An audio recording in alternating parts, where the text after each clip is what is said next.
On this episode of Sports Opinions podcast, I have my buddy and sports card enthusiast, Dan Slate, who is I guess he started the Instagram website, The Card Yard, on the show. We talk about the Card Yard and what it is to be a sports card collector nowadays, how to determine values and all that fun stuff. We talk about the Major League Baseball Hall of Fame, the selection process. He quizzes me on guys that I think should be in and out, which was kind of different. And then we talk about all-time favorite sports movies, our top fives, and then we kind of talk about the other ones and things we left out because there are so many sports movies. So without any further ado, enjoy the show.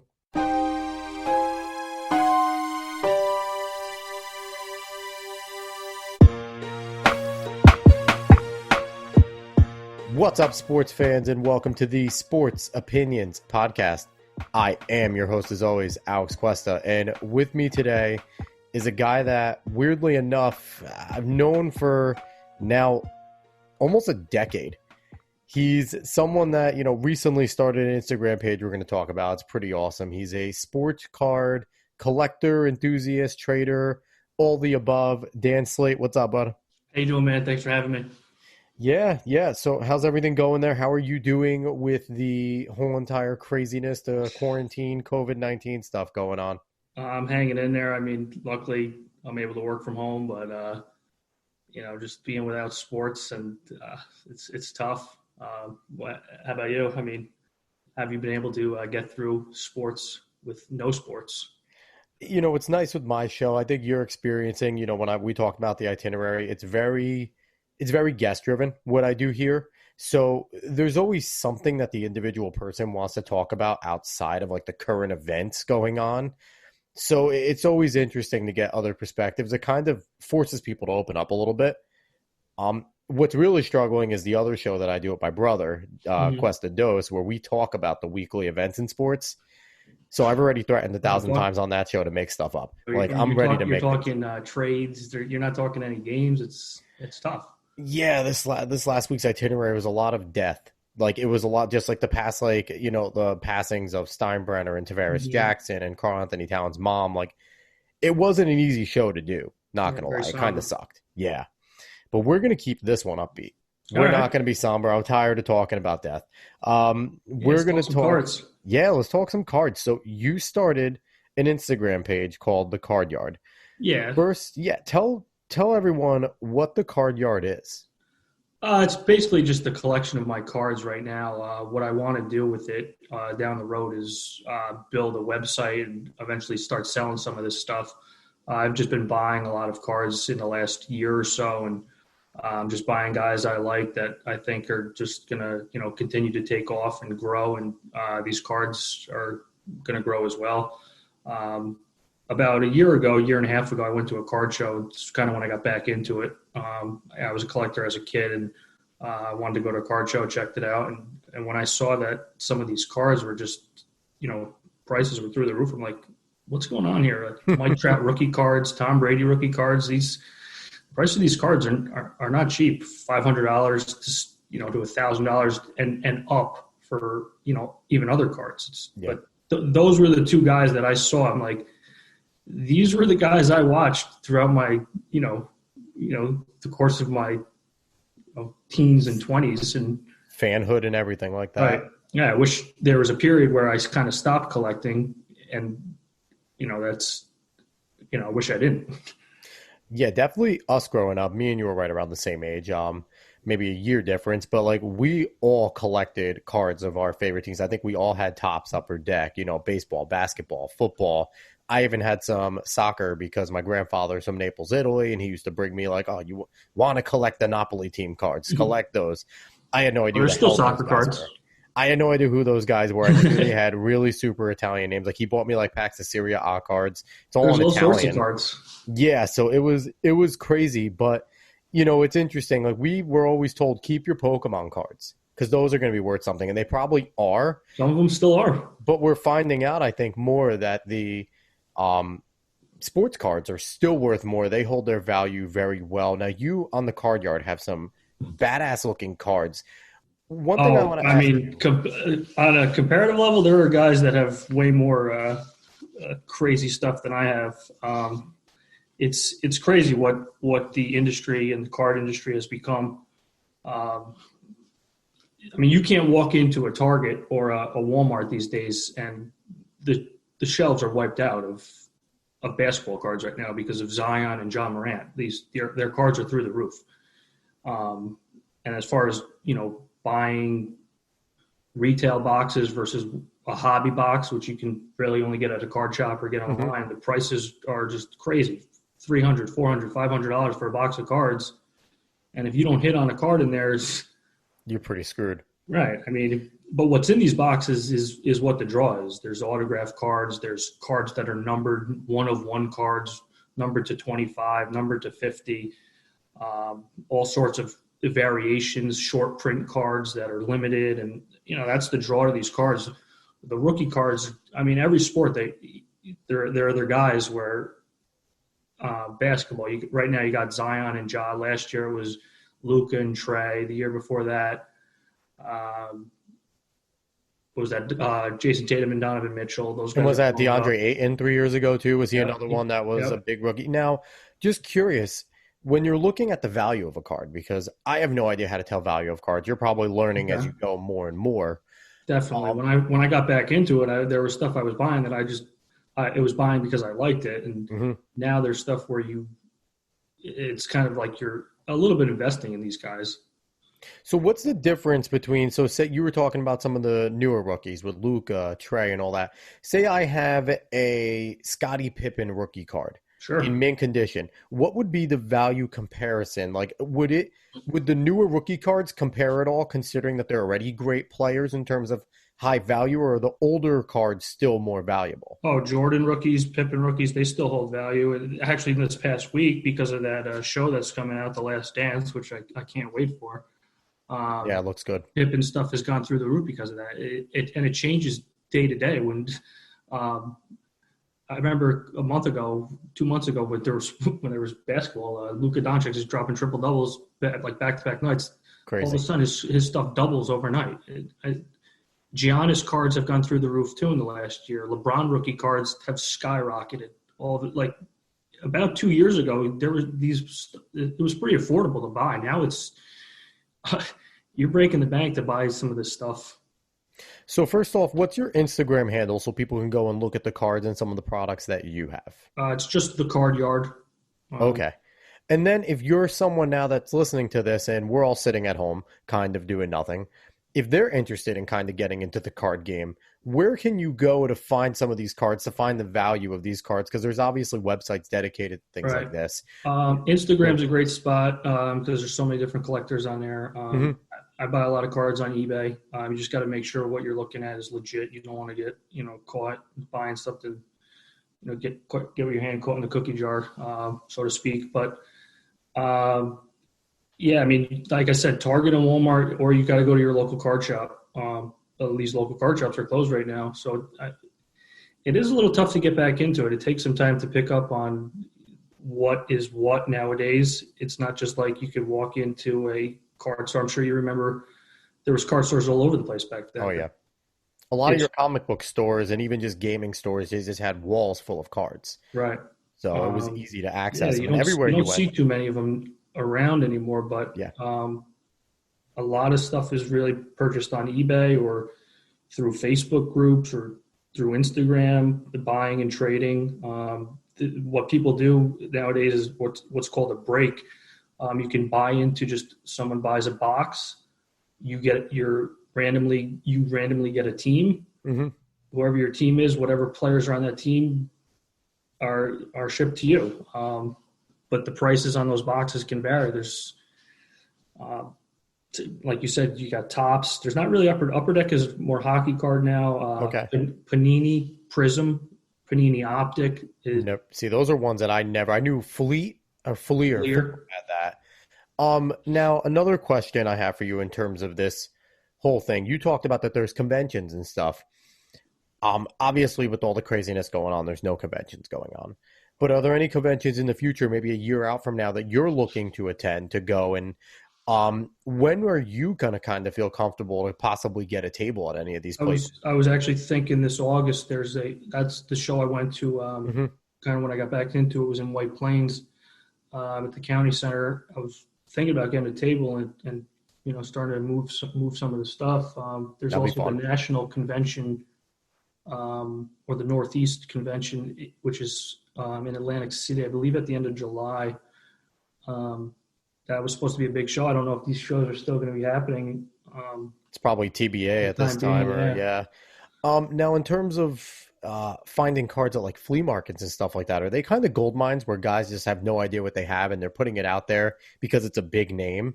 And, Yeah, there are some definitely some deals you can find. I mhm, don't know if some of the sellers that are there know what they're selling.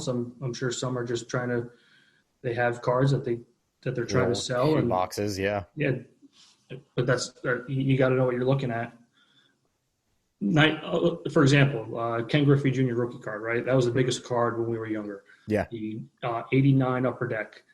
Um, and you can get them for $20 to $30 now. Back then they were $100 card. Yeah. Uh, Here's the other thing about cards. Talking about you can get cards graded. You submit them.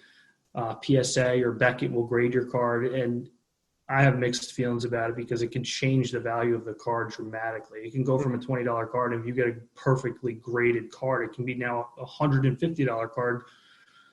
It's just, but it costs money to get it graded, and you got to it takes time, and it's What about card condition?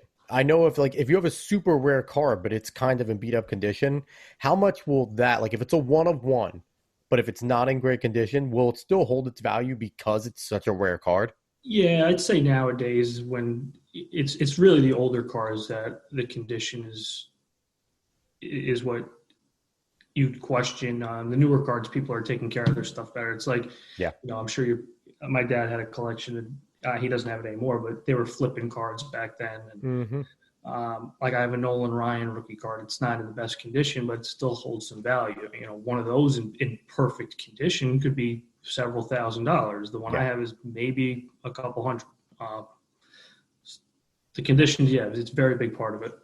What about the card stock? Have you found that some of your old cards are a little more flimsy, new cards are a little tougher, different brands use different stocks and different like because I remembered some cards that I would get, they'd be like a little more flashy cards and they'd definitely be a little tougher. And then Oh, some of my definitely. I normal mean, cards are a little more yeah, flimsy. definitely. I mean, there's all sorts of cards that come out nowadays. Tops is still there. They're still a staple. Tops rookies cards are always a big draw. Panini makes a nice quality card. Um, like I was saying earlier, there's so many different styles of these cards now. You can get pieces of memorabilia in the cards, like part of the jerseys patches are cut out and inserted into the cards. I said It's crazy how autographs. interesting just cards are. Like you Right. never really think about it until you actually start talking about it, and it is pretty badass. Now I want to know this, the fun side of it. Is there any trash talk in terms of trading and in terms of like trying to barter? Like, man, you know that card is worth trash. You have to throw in. Don't be giving me that nonsense if I'm giving you this. Like, how much trash talk goes in? Yeah, I How think there's some. competitive is it in Yeah, terms of I being don't a know. I mean, there trader? are some people in the card world who they're just maybe a little different. But most of the trading I do is not. I don't really do much trading besides with my buddies. Call ourselves the card junkies. Uh, You got a little clan of you guys. yeah, but most of the stuff I do is on eBay. Okay. Um, you know, You'll experience a haggling face to face if you get a table. oh for sure. You'll have the guys that are Yeah, going you to see try and that. test you, I've I dealt with that guess. at the card shows. You gotta.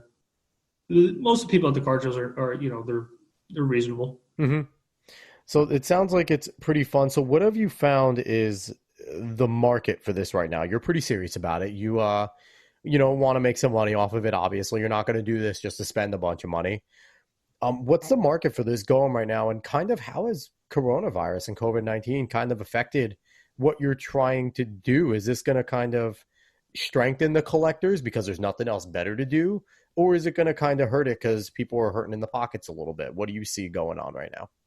I guess the only thing it's affected is really if these shows are going off. I mean, there's still buyers out there on eBay and Hmm. Instagram, and people are doing these breaks. And um, I guess, and the other thing is, there's no sports, so you can look at it two ways. LeBron James cards right now, they're through the roof. Hmm. Are they going to, flat? Are they going to go flat, or are they going to, when he comes back, go even higher? Yeah, because he's a known commodity. But, So but then you got guys like this year who I'm a big fan of is Bo Bichette. His rookie year was mhm. last year. Awesome. That's the thing about baseball cards is a little different with rookie cards. You got first year cards that came out when they were drafted years ago. So When they were single A, 2017. triple A, yeah. Exactly. So, but his top's rookie card is 2020. Now I'm But he's curious with not playing this. this year. So I'm if there's no very baseball, what's going to happen? So those guys that are drafted, like a Jameis Winston, that's drafted for both baseball and football, is it possible to find a baseball card of him in a Florida State uniform as a pitcher? He was drafted as a pro. Good Find some question. of those I like have a him. Russell Wilson. I have a Russell Wilson baseball card. Drew Henson's I haven't seen another a one. Jameis Winston baseball card. Drew Henson's another one that comes to mind. He was a Yeah. famous guy that was a baseball player. Grant Samardzija, who was, baseball and, football, definitely a guy that could have went both ways. I'm curious if there's a market for those type of two-way guys that were drafted in both ways, both teams, Um, both for leagues. football, it's really about the quarterbacks. Mahomes, Lamar Jackson, Deshaun Watson, obviously Brady, How about Russell Christian McCaffrey Wilson, after Aaron his deal? Rodgers. Who's that? After Christian McCaffrey's deal, is his number Oh, skyrocketed in terms of cards? He's the richest running um, back of all time now. yeah, McCaffrey's up there with Barkley and Zeke, I'd imagine. Zeke and Derrick Derrick Henry. Henry Yeah, blew up, and there's a few guys. as Alvin far as Kamara. receivers, yeah, but Michael Thomas is a big receiver right now. Is Julio still big in that market? Yeah, but for whatever reason, I think Thomas is the top guy right now. I mean, had an Receivers, insane year last year. yeah. So But for football, it's really about the quarterbacks. Mahomes stuff not is surprising. is huge right now. Are you in the hunt for new Tom Brady ones now? And now that he's been announced on the move, have they started making any Tom Brady Buccaneers ones? Oh, Because I'm I know sure there they will be used to do Bucks it cards. when, Football cards usually come out right around the football season. and it was Same with interesting every though, when a sport. guy was traded, you could still get some of the cards where they were in their old uniform, but the new logos there, like new face, different place type of stuff. I used to have a bunch of those, and that's always fun to see. Yeah, this is an interesting world. We could probably do a full podcast about this world. But again, that's the card yard. We're gonna jump onto some new stuff though, because you're not just a man of cards; you're a man of sports as well. You're a There's big connoisseur of I everything there. think the who I like in sports is who I like to buy. So Who don't you like in sports? You gave me your list, and you just have a massive. You kind of have a sports palette. If there's greatness involved, you yeah, enjoy it, which isn't I a don't bad like to thing. hate on these guys really. I'm in the same I mindset. watch them as I'm a fan. Yeah. I'm in the same mindset. I never understand the people that hate on LeBron and certain people because, I don't like Tom Brady because I'm a Jets fan, but I acknowledge his greatness. Right. Sidney Crosby's a bastard, but I acknowledge how good of a player he is. Like you can't hate on these guys. Yeah, So, you'd love to have all these guys on your team. The great ones. oh Why my wouldn't God. you want to have them on your team? So they're Yeah. fun to watch. Yeah, they're great for a reason. And we're going to talk about greatness because we want to talk about Major League Baseball Hall of Fame. Oh, for sure. Oh, you're going to hit a sore subject for me, Slate. What's that? How do you feel about the voting process? Um, I guess it is what it is. I hate to use that phrase, but I was thinking about that earlier because you asked me this question, Hmm. and I don't know a better way to do it. Are you going to ask fans to vote for the Hall of Fame? I can't stand it. They are the most biased, softest, self-centered individuals, these baseball writers that sit on their high horses. I cannot stand the whole entire stupid unwritten rules of no first time unanimous and they have to sit a year. Like, no, you guys all need to sit a year. They need Yeah, to for example, Jeter to not be stupid. for Jeter to not be unanimous this year. Like, For what's the Jeter, writer thinking? for Ken Griffey Jr. to not be unanimous, Right. for guys like Cal Ripken Jr. to not. There's so many players that are Oh, yeah, the list unanimous. goes on. And that's part of my issue. The way I would do it is I think you should give a fan vote, not a heavy percentage, but the fans should get a vote. And then retired players and coaches should get more weight than the writers who are putting it more. Pete Rose should be in the Hall of Fame. That's it. If you want to put Barry Bonds in the Hall of Fame, do it before he ever took steroids, because he was a Hall of Famer before any of this started when he was a 30-30 guy. Oh yeah, if you want to talk about the steroid era and guys using steroids, I'm guessing there's someone in the Hall of Fame who's already taken who's taken steroids. And we found out it was pitchers and hitters doing it. It wasn't just like the hitters. Everyone was doing some sort of performance-enhancing drug. You look at Roger Clemens, even Andy Pettitte, who did it for an injury, but he still did it. It's not like he didn't. So it was such a loose thing in the 90s. Do you think Bonds, Clemens, A-Rod, those guys belong in? Or Yeah, where absolutely. do you stand on that? Yeah, I'd agree. I mean, we know what they did. Yeah. And you look at it in terms of A-Rod and Bonds, even without it, they're Hall of Famers. Like, their talent is alone right there. You look at a guy like a Melky Cabrera, he would not have been Melky without the use of, the drugs that he used. But guys like A-Rod and Bonds are A-Rod and Bonds. Barry Bonds was going to be a top 50 player if he never touched a steroid. Mm-hmm. He was that good. He could have been a guy that could have eventually been a 40-40 guy. He was trending that way. He was a 5-tool guy. Yeah.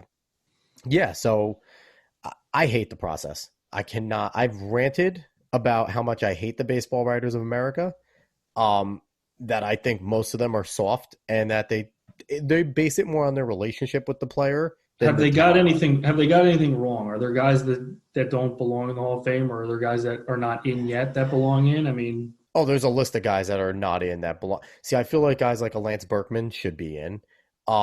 There's so many guys on the list that I think belong in. I don't have the current list in front of me, but every time I look at it, in terms of there's two guys I think that are not in, that are still on the ballot that should be in, and one's the crime dog, Fred McGriff. Oh yeah. He had 493 home runs in a steroid era, and he was never linked to any of this stuff. Which I actually don't think he's on the ballot anymore. And if Ricky Henderson doesn't exist in the same time as him, is he not the best stealer of that generation? Who's that? Fred McGriff. No, he wasn't a big stolen base guy. He ran for a power guy. He was one of the better guys that could steal bases. He was a World Series champion. He was in the middle of those Braves lineups. Those were from the early 90s. The other guy I was going to say was Schilling. I mean, Schilling's got a little bit of a, questionable. Schilling's all for politics. The only reason he's not in is because the writers don't agree with his politics, and that's awful. That's what I'm saying. I'd agree with you there. I mean, to not put him in based on that doesn't seem fair to me. What he did on the field was Hall of Fame worthy. I still hate the bloody sock. Oh, I mean, I'm the Yankee. I hate him for it. I can't say I'm the biggest fan of Schilling. I hate him for it. He dominated the postseason. And you're never going to convince me that they actually came back from 3-0. I will go to my grave saying that the Yankees on that roster, all of them are a lot richer, and we will never find out about it until they take it out of their Swedish bank accounts. It is there. You can never convince me that the Sox actually won that. Here's another pitcher. You think Pettitte should be in? I know you said he used PEDs.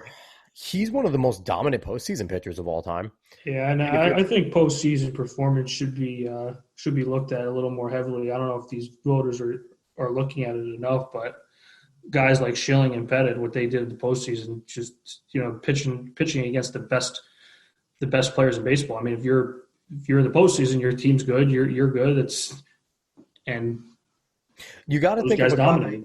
So a guy that might have some trouble and might fall into this if his career track continues to go as it is going to be Madison Bumgarner, who was a postseason beast, was a Cy Young winner, but in the past years hasn't been the dominant Madison Bumgarner that we have thought. Yeah, a couple injuries. Yeah, and if he continues to trend in this way where he just kind of floats around even wins, maybe 12 wins, 8 losses, continues to get the strikeouts, but isn't that 2-1 guy for the rest of his career, but shows up every postseason. There's not a guy that I want to hand the ball to in the postseason. Maybe him and Max Scherzer. Those are the two guys that I want to hand it to.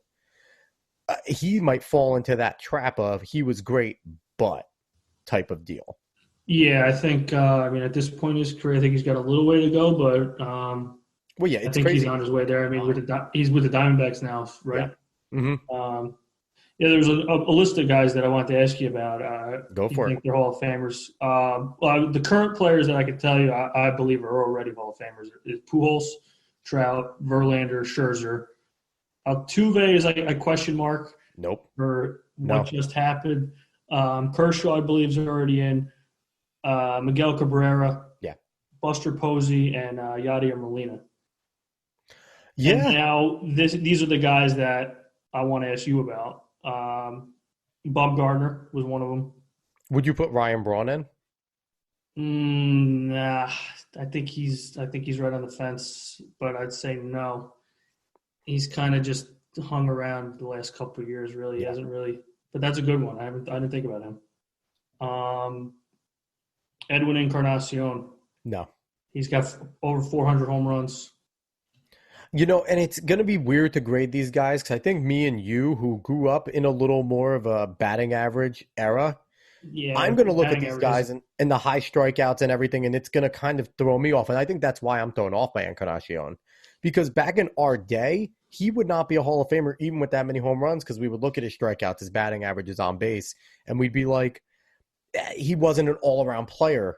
And I think it's going to be on a curve now because guys like Encarnacion are going to be graded against his own, which is a very high strikeout. But if you're asking me with my gut, I would say no. I mean, he's still around, so, he can compile some stats here. Absolutely.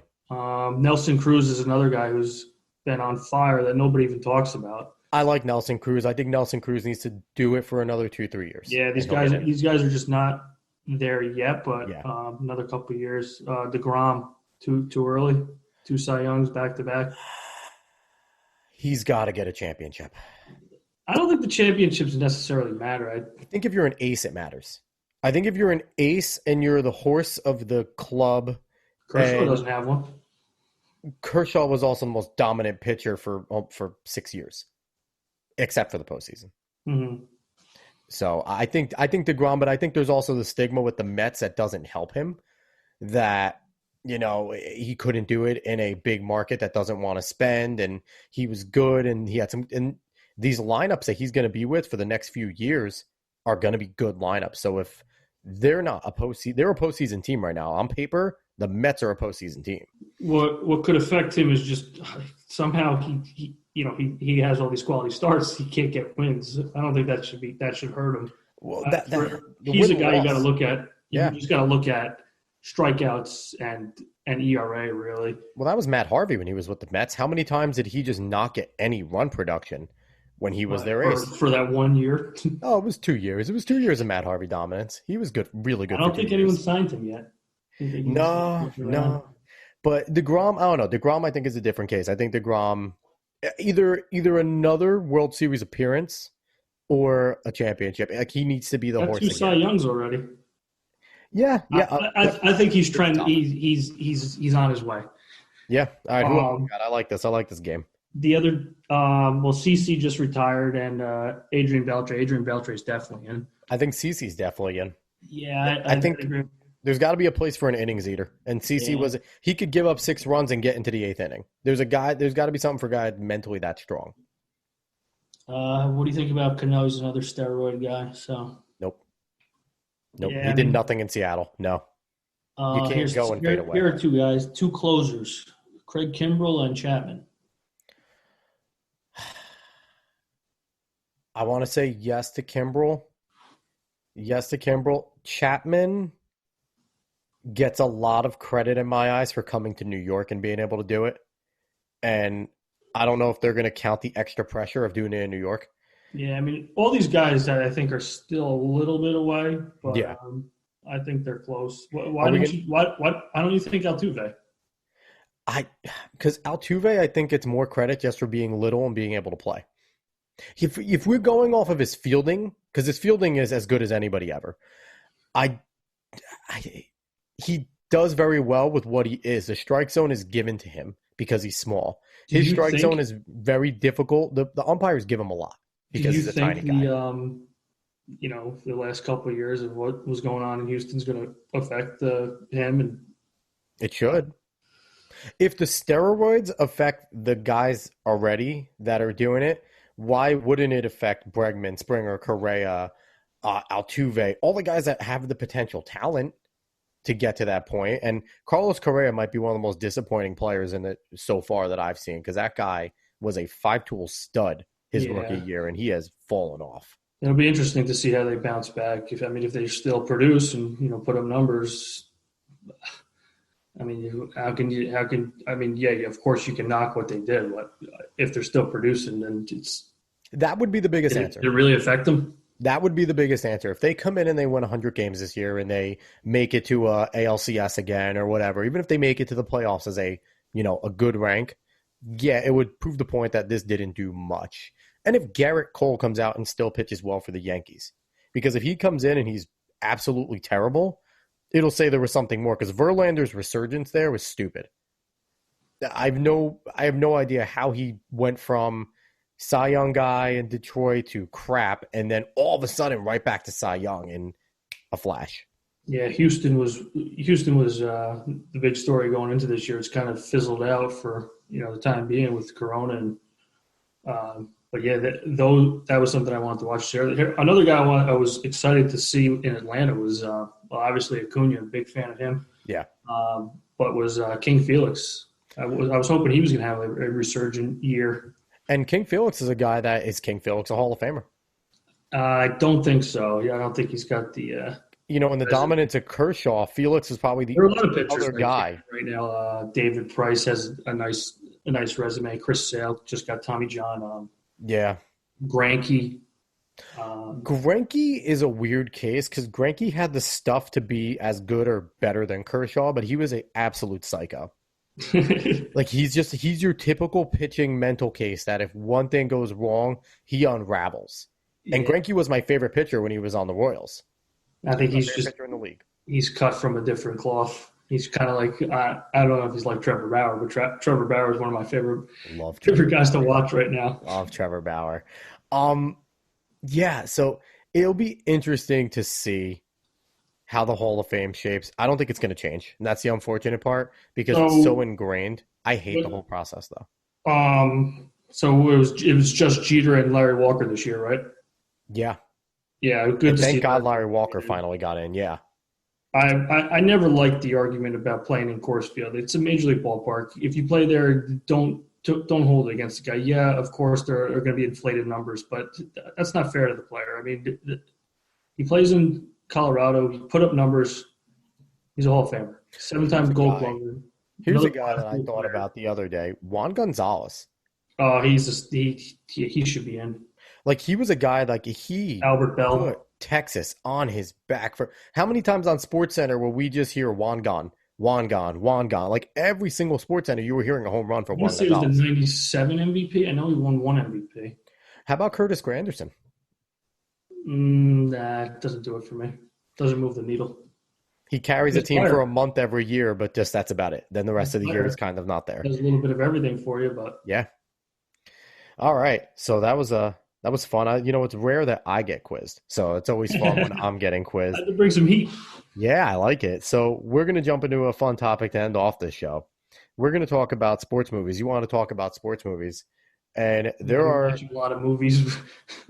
when you really think about it, there are so many sports movies. Whether it's a spoof sports movie or a serious one, or Disney, or it's an insane amount.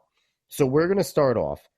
What are your top 5 and why? Do you want to do your number 5, my number 5, or do you want to just go through your list and then my list? In the top 5 order. I can give you 5 movies. I got a whole list of movies here. Put it in order. Put it in order, baby. Do you want me to go first so you can get yourself in order? Yeah, go ahead. Let me see if I can rattle something off here. All right. So my 5th favorite. Now, like I said, I think you're going to be thrown off by this list because this is a very odd list and people are going to roll their eyes at me. But my number 5 is the greatest game ever played. It's about Francis Ouimet. It's Shia LaBeouf. It's a golf movie. I've been meaning to watch that. For whatever reason, the way that they shot, the way that Shia LaBeouf was playing golf, it just made you watch it. I remember the first time I watched this movie, it was randomly on Cinemax at like 2:30 in the morning. I'm laying in bed. I couldn't sleep. I turned the TV back on. This movie's on. I'm up until 5 o'clock watching this damn movie, whatever it is. Four and change. So that's my number five. I keep it on every time. Number four, McFarland USA. I'm a runner. I'm a nerd. That definitely went into me, the cross country. Oh, so, Costner. Kevin Costner. He honestly, you can make a top five of his sports movies alone. Yep. I left out one because it might replace. Wow. My honorable mention is Draft Day right away. Okay. I'm telling you right now, that's my honorable mention, and I just remembered it because you mentioned Kevin Costner. But number three is Varsity Blues. I think it's one of the most underrated football movies of all time. Okay. Loved everything about it. Number two is Major League, one of the best sports movies in the history of sports movies. And my number one is my super nerdy movie. It's about Steve Prefontaine, Without Limits. Easily has been my favorite sports movie ever. Seen it. Yeah, I love it. So have I given you enough time? Yeah, I think the only one I have on there that's the same as Major League. There it is. But yeah, I mean, it's so hard to pick. There's so many. And I left out, remember, the Titans, Rudy, like so many. But we'll see. We'll see. I might have to move Major League off that list. That was coming in at number 5 for me. Wow. How do you move Serrano off the list? I got a different sports movie, or I got a different baseball movie. That's number 1. There's so many baseball movies. You can make a list of the baseball movies alone because there are so many. I don't even know where to start. I mean, it's tough. It is. I had difficulty making this list. I'm gonna go Rudy number 5. Great movie. Hoosiers number 4. Hoosiers is really good. Miracle number 3. Miracle is that was probably my 5 for the longest time until I remembered The Greatest Game. I watched it recently, so that just might be. No, it's definitely worth it. Number 2 is Rocky for me. Love those movies. There's so many of them. And even the new ones with Creed. I left off probably my second favorite sports movie. Now that I completely forgot about combat sports. Here, you go with your number 1. I'm going to add mine. And number 1, I'm going to go Sandlot. Yeah, yeah. It's just a movie I watched growing up. It's just I've probably seen it 100 times. So it's one of those you don't change. Rookie years up there too for me, but pitcher's got a big butt. So mine that I left off. Have you ever seen the movie Warrior? It's about the MMA guys. Tom Hardy's in it. I forget the other guy's name. It's just every time I watch it, I just want to get up and punch everything I see. Like it just jacks you up. It's such a good movie. I recommend it since we're sitting home. Watch Warrior. Two movies I watched recently. If you want to consider poker a sports movie, Molly's Game came recommended by Molly's Game. Russ. Okay. Nice movie. Okay. Another great poker movie is Rounders. Rounders is a good one. I watched Ford versus Ferrari not too long ago. How was that? I heard that was awesome. Very good movie. Yeah, you got plenty. Like Days of Thunder is a good racing movie with Tom Cruise. Mm-hmm. There's just so many good movies now. You being a sports guy, you know your sports. What sports stories have you been around your radar that haven't been made movies yet? And is the greatness of 30 for 30 kind of taking away what we could have in sports movies? Because ESPN 30 for 30 takes so many of these stories. Yeah. I mean, all those documentaries, I love them. Yeah. I'm looking forward to The Last Dance starting this Sunday. What is it? Is it a 10-part? I think it's like a 10-part miniseries. That was a story, just a Michael Jordan story you haven't seen. I mean, Space Jam's not the story of Jordan. Yeah, it's going to be interesting. I'm excited as long as I'm curious how Jordan centric it's going to be in terms of how much are they going to include everybody else as well? Are we going to find out what Tony Kukoc felt like? You know what I mean? Like, yeah, it's definitely interesting. What if they're going to get into some of these other guys, not just Jordan, Pippen, Rodman? I think They got it. You know, you think of all the other great, like there's some of the point guards with Steve Kerr, B.J. Armstrong, Paxton. Like there were other guys that helped Jordan, Pippen, Rodman be Jordan, Pippen, Rodman. Mhm. Travis Outlaw, one of the better forgotten centers to ever play. Like Horace Grant. Horace Grant was also there. Not Travis Outlaw. Horace Grant's who I was thinking of. Travis Outlaw was a trash trade to the Nets. Um, but yeah, there was. So that's going to be I mean, I guess this is so sad. To start the year was Kobe. I made a awful. Kobe movie. A Kobe movie would be fun. Maybe just, a Kobe Shaq like dynamic movie, something based off of how that dynamic worked. Yeah, and just, That's maybe call it the triangle, Kobe, Shaq, and Phil. There you go. We should make movie Slate. Have you seen Uncut Gems? No, and I've seen that that's like up there right now as like people are talking about like that should be on your all-time sports movies list. Mhm. Yeah, That it's I haven't a seen good it. movie. I don't even know what Uncut Gems is actually about. Sandler's a jeweler in the city, and he kind of gets mixed up with selling jewelry, and he's selling a precious gem um, that ends up having to make a big bet to pay it off. And it's if you got anxiety, it's not maybe it might not be for you, but it was a very good movie. I've heard good things about it, so I've been meaning to watch it. Any spoilers? There you go. All Um, right. So back to my initial question. So you going with the Kobe and Shaq story? Do you want to see that as a movie? yeah, they might be able to do something with like the 27 Yankees murderers row. Um, Yeah, yeah. they made that movie Babe, but or Lou Gehrig, something like that. Lou Gehrig doesn't get enough. They did the Joe Pa movie with the Jerry Sandusky stuff. Like that one I thought was actually pretty well done. Mhm. Another story I think we could see that I think would be interesting if they did it right is the whole SMU death penalty when they got slammed and what's coming up to that and how good he was. We left out movies like The Express and stuff like that too, which are other great sports movies in similar fashion. So we got plenty of things that they can make sports movies out of, and it's always How about a card movie? There was actually some card documentary, but it wasn't a. now what would a card movie entail? Kind of the inner workings of the companies, like who are we going to highlight? What should we make this card of? Like, Yeah, good question. I don't even know where you start, but would you start from the trader's perspective? yeah, How about you do I'd like a watch it. catch me if you can with cards? Just make Ooh, counterfeit gold. great cards. Sign me up. All right, man.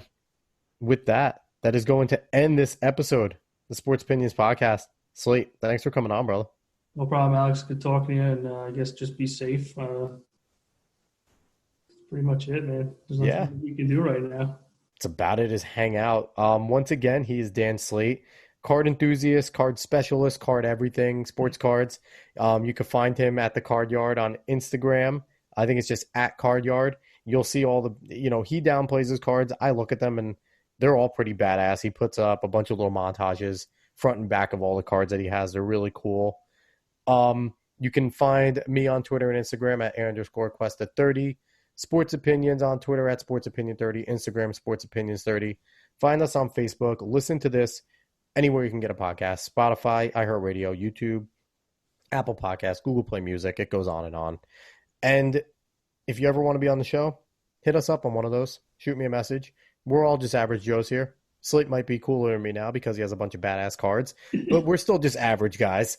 So, everyone, again, thanks for listening. I really appreciate it. Hope everyone is staying safe. Stop buying so much toilet paper. Please leave Lysol for everyone else. Wash your damn hands. Stay away from everyone.